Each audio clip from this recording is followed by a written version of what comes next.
ये तहाइफ कैसे उमर फारूक ज़हूर तक पहुँचे और इसकी पूरी कहानी क्या है, इस पर बात करेंगे। खुद उमर फारूक ज़हूर हमारे साथ मौजूद हैं। उमर फारूक, बहुत शुक्रिया हमें ज्वाइन करने के लिए। ज़ाहिर है आपका दावा है कि आपके पास वो तोशाखाना की घड़ी, पेन, कफलिंग और रिंग का जो सेट मौजूद है, जिसके ऊपर पाकिस्तान में एक बहुत बड़ा स्कैंडल बना, जो कि सऊदी अरब की तरफ से दिया गया था वज़ीर आज़म इमरान खान को गिफ्ट। आपने हमारे साथ डॉक्यूमेंट भी शेयर किए हैं, हम आवाम को वो भी दिखाएंगे। मगर सबसे पहले डिटेल्स में जाने से पहले आप दिखा सकते हैं कि आपके पास वाक़ईतन वो घड़ी, पेन, अंगूठी और कफलिंग्स मौजूद हैं? जी ज़रूर जी, बिल्कुल। ये मैंने अपने पास ही रखी हुई हैं। ये काइंडली अगर आप देख सकते होंगे कैमरा में, तो ये वो ग्राफ की घड़ी है जो पूरा सेट इनफैक्ट जो मैंने ख़रीदा था और मेरे पास है जी। मतलब और जो आप तस्वीरों में दिखा रहे हैं, इस घड़ी में खाना काबा बना हुआ है? जी बिल्कुल जी, ये लिमिटेड एडिशन है, दुनिया में एक वाहिद पीस है जो कि सऊदी रॉयल फैमिली के लिए बना था। और जब प्राइम मिनिस्टर को वो इस्लाम पाकिस्तान मिलने आए तो उन्होंने उनको ये गिफ्ट किया। आप तक ये कैसे पहुंचा? मुझे शहजाद अकबर साहब ने कॉल किया था कि हमारे पास अक्सर स्टेट विजिट पे हम जाते आते हैं, लोग मिलते हैं तो हमें गिफ्ट्स देते हैं। कुछ गिफ्ट्स होते हैं जो कि अनवांटेड हमें चाहिए नहीं होते, और वो अगर हम आगे वो जो है गिफ्ट्स अगर आप ख़रीदना चाहें, क्योंकि उनको पता था कि मैं एक कलेक्टर हूँ वॉचेस का और मुझे शौक है घड़ियों का, तो अगर आप ख़रीदना चाहें तो हम आपको कुछ अच्छी चीज़ आएगी तो दिखाएंगे। तो मैंने उनको कहा कि जी बिल्कुल, I am open for anything. तो अगर आपके पास कोई यूनिक चीज़ आए तो मुझे ज़रूर दिखाइएगा। और शहजाद अकबर साहब को आपका कैसे पता चला? आपको शहजाद अकबर साहब का कैसे पता चला? आप लोगों की क्या पुरानी कोई दोस्ती थी, कोई जान पहचान थी? जी, मैं शहजाद साहब को जानता हूँ। जब ये पीटीआई में ज्वाइन किया, मेरे पीटीआई में कोई कॉमन फ्रेंड्स थे, उनके थ्रू मैं इनसे मिलता रहता था। अक्सर मुलाकात रहती थी और सलाम दुआ थी हमारी आपस में। और ये उन्होंने फिर आपको खुद आकर ये घड़ियाँ और ये चीज़ें दुबई में आके दी, या आप पाकिस्तान आए, आपने फिर देखी, फिर ख़रीदी? कैसे हुआ ये मामला? नहीं जी, मुझे उन्होंने कॉल किया कि जी हमारे पास एक बड़ा अच्छा सेट है, घड़ी का सेट है, अगर आप ख़रीदना चाहते हैं तो मैं आपका नंबर दे दूं तो फ़रा आपसे रब्ता करेंगी और वो आपको लाके दिखाएंगे। अगर आपको पसंद आए तो आप देख लीजिएगा, उनकी ज़रा हेल्प हो जाएगी क्योंकि उनके पास कोई करंटली ऐसा बायर नहीं है। मतलब फ़रा से मुराद फ़रा गोगी साहिबा की आप बात कर रहे हैं, जो बुशरा बीबी साहिबा की दोस्त हैं? जी बिल्कुल, फ़रा गोगी जी। आपने तस्वीरों में देखा होगा, आप उन्हीं की बात कर रहे हैं? अगर वो आपसे, क्या फिर वो आपसे आके मिली? जी जी बिल्कुल। जब वो दुबई आई तो मुझे उन्होंने कॉल किया, मैंने उनको अपने ऑफिस में बुलाया और वो ये तोहफा साथ लेके आई हुई थी जो उनको मिला हुआ था स्टेट सऊदी गवर्नमेंट की तरफ से। तो मैंने जब ये घड़ी का सेट देखा तो मुझे बड़ा पसंद आया। मैंने उनसे इजाज़त पूछी कि अगर आपको कोई बुरा ना लगे तो मैं इसकी वेरिफिकेशन करा लूँ दुकान से जाके। तो उन्होंने कहा बिल्कुल, हमें कोई एतराज़ नहीं। तो मैं ये फिर ग्राफ की घड़ी की दुकान जो दुबई मॉल में है वहाँ ले गया, वहाँ पे ये इसकी ऑथेंटिसिटी कराई, चेक किया कि ये वाकई ही जेन्युइन घड़ी है और इसमें कोई प्रॉब्लम नहीं है। और उन्होंने मुझे जब कंफर्म किया तो मैंने फिर ये इसकी ट्रांजैक्शन की। उन्होंने आपको ये भी बताया आपकी दुकान पे जाने से पहले कि ये कैसे आई है, कहाँ से आई है, कैसे उन तक पहुँची है? ये सारी डिटेल्स उन्होंने बताई आपको?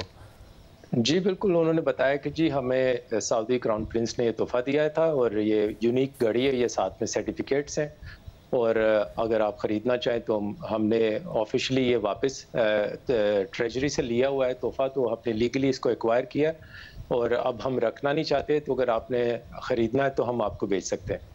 और उन्होंने, फ़रा गोगी साहिबा ने क्लियरली बताया कि वज़ीर आज़म इमरान खान को मिला है और इस वक्त उन्होंने तोशाखाना से ले लिया है और अगर आप ख़रीदें तो आपको बेचा जा सकता है। जी एग्जैक्टली जी, बिल्कुल उन्होंने यही मुझे कंफर्म किया जी। ओके, आप फिर लेकर जब ग्राफ गए तो उन्होंने क्या कहा?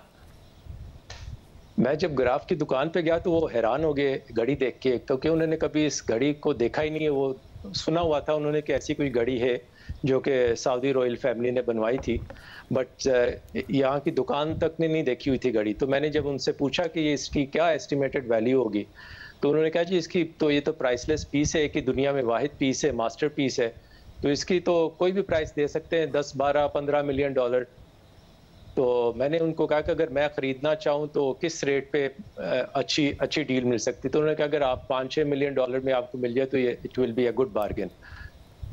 तो फिर मैंने इनसे जाके नेगोशिएट किया तो फाइनली हमने एग्री करके 2 मिलियन डॉलर में ट्रांजैक्शन की। निगोशिएट आपने किया, वो कितने का बेचना चाह रही थी? वो तो ज़ाहिर सी बात है 4-5 मिलियन डॉलर की एक्सपेक्टेशंस लेके बैठे हुए थे, तो फाइनली उनको पैसे चाहिए थे और उन्होंने डिमांड भी की कि हमें पैसे कैश में चाहिए। तो मैंने फिर 2 मिलियन डॉलर उनको जो कि तकरीबन 7.5 मिलियन दिरहम बनता है, वो निकाल के मैंने बैंक से इनको दिया। ये उन्होंने खुद ने कहा कि जो भी ट्रांजैक्शन होगी वो कैश में होगी, हमें बैंकिंग ट्रांजैक्शन नहीं करनी है? जी बिल्कुल नहीं, जो उनको कहीं बैंक अकाउंट में पैसे नहीं चाहिए थे, उनको कैश पैसे चाहिए थे। और उन्होंने खुद ने ग्राफ जाके वो नहीं बेचा या किसी और से बात नहीं की थी, क्योंकि वो कैश में ट्रांजैक्शन हर हाल में करना चाह रही थी?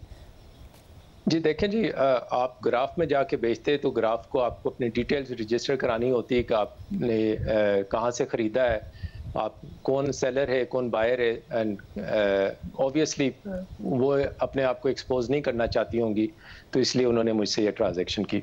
मतलब 2 मिलियन डॉलर एक बड़ी रकम है। आपने कितने दिन में ये पेमेंट की 2 मिलियन डॉलर की, और कैश किस तरीके से निकाला ये सारा मामला? जी मैंने तो अगले दिन ही पैसे दे दिए थे। एक दिन में मैंने बुक कराए पैसे बैंक से, अगले दिन मैंने कैश विड्रॉ करके उनको दे दिया। मतलब ये इतनी कोई बड़ी रकम नहीं, मैं तो वैसे भी वॉच कलेक्टर हूँ और मैंने आपके प्रोड्यूसर साहब को भी अपने घड़ियों की कलेक्शन की डिटेल्स दी हुई है, तो मैं तो खरीदता हूँ घड़ियाँ और ये कोई इतनी बड़ी ट्रांजैक्शन नहीं थी मेरे लिए। साहब आपने ज़ाहिर है आपने भेजी है वो वीडियोस, हमने देखी हैं कि आपके पास एक कलेक्शन मौजूद है बहुत ही कीमती घड़ियों का, मगर 2 मिलियन डॉलर पाकिस्तान के लिए, पाकिस्तानी नाजरीन के लिए बड़ी रकम है। या तो 2 मिलियन रुपए अगर आप कैश निकलवा ले जाए तो मसला होता है। दुबई में कोई इशू नहीं है। और आपने डॉलर्स में अदा किए उन्हें या दिरहम में अदा किए? क्योंकि अगर 3.67 के हिसाब से लगाएं तो कोई 7-7.25 मिलियन दिरहम बनता है ये। जी 7.5 मिलियन दिरहम की ट्रांजैक्शन थी और मैंने दिरहम में दिए उनको पैसे, और ऑब्वियसली एज अ मैं वैल्यूबल कस्टमर हूँ बैंक का, तो मुझे कोई इतना प्रॉब्लम नहीं है इस तरह के पैसे विड्रॉ करने का। और फरा गोगी साहिबा वो पैसे लेके पाकिस्तान आ गई। पाकिस्तान लाना भी मुश्किल है, इतना सारा कैश वो लेकर आ गई पाकिस्तान? मेरा नहीं ख्याल है वो पाकिस्तान लेके गई हैं, उनको पैसे यहीं चाहिए थे। वहीं दुबई में चाहिए थे? जी बिल्कुल यहीं चाहिए थे। अच्छा, ये इम्पोर्टेंट सवाल है कि मगर ये बात तय है कि आप ही पहले बायर हैं इसके, वज़ीर आज़म इमरान खान की तरफ से। आपने किसी और से ये नहीं ख़रीदी है। कल को वो कह सकते हैं कि जी हमने तो आपको नहीं बेची, अगर आपने सारी ट्रांजैक्शन ही कैश में की, आपके पास क्या एविडेंस है कि आपने उनसे ख़रीदी है? जी मेरे पास एविडेंस घड़ी पड़ी हुई है जी, मैं इससे ज़्यादा बड़ा क्या एविडेंस होगा, और मैंने उनसे ख़रीदी है। मैं कह रहा हूँ आपके सामने टीवी पे, मुझे क्या इस बात में झूठ बोलने की ज़रूरत है। और आप ये कह रहे हैं कि क्योंकि ज़ाहिर है पाकिस्तान में भी ये केस चल रहा है, उमर फारूक साहब आप ये कह रहे हैं कि इसके अलावा कोई एविडेंस वो प्रूव कर नहीं सकते हैं, क्योंकि पाकिस्तान में उन्होंने ये घड़ी ली है 10 करोड़ रुपए की, ये पूरा का पूरा सेट। अब आप जो रकम बता रहे हैं 2 मिलियन डॉलर की, और उस वक्त तकरीबन 141-42 रुपये का था अप्रैल 2019 में डॉलर, तो ये कीमत बनती है 28 करोड़ रुपए। वज़ीर आज़म ने डिक्लेयर किया इसको 10 करोड़ रुपए का और लिया सिर्फ और सिर्फ 20% कीमत अदा करके तकरीबन 2 करोड़ 15 लाख रुपए का। मगर आप कह रहे हैं आपने 28 करोड़ रुपए पाकिस्तानी अदा किए हैं इस पूरे के पूरे सेट के? जी बिल्कुल ऐसी है जी। और वो किसी और से इसकी खरीद साबित नहीं कर सकते हैं पाकिस्तान में बैंकिंग ट्रांजैक्शन के जरिए?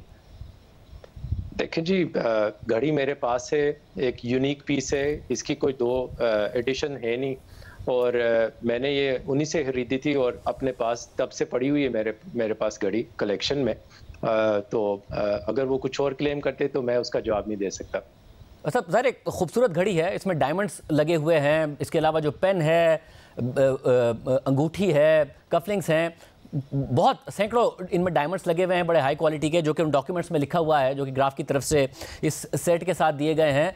आपको क्या बात अच्छी लगी? 2 मिलियन डॉलर कोई छोटी रकम नहीं है, क्यों खरीदना चाहेंगे आप इतना महंगा सेट? देखिए जी, मेरे लिए तो ये बहुत बड़ा एजाज़ था कि एक तो खाना काबा का एडिशन है और एक वाहिद घड़ी है दुनिया में, तो इससे ज़्यादा बड़ी क्या बात होगी कि अगर वो मैं एक खुशमत बायर हूँ कि मैं ख़रीद सकूँ इस तरह की चीज़ को। दूसरा obviously graph is one of the top jewellers in the world, और उसकी घड़ी काबा एडिशन ये ऐसी चीज़ नहीं जो आप दोबारा कभी देख सकेंगे, और ये रॉयल फैमिली ने बनवाई थी, तो ऑब्वियसली इसकी अपनी यूनिकनेस तो है।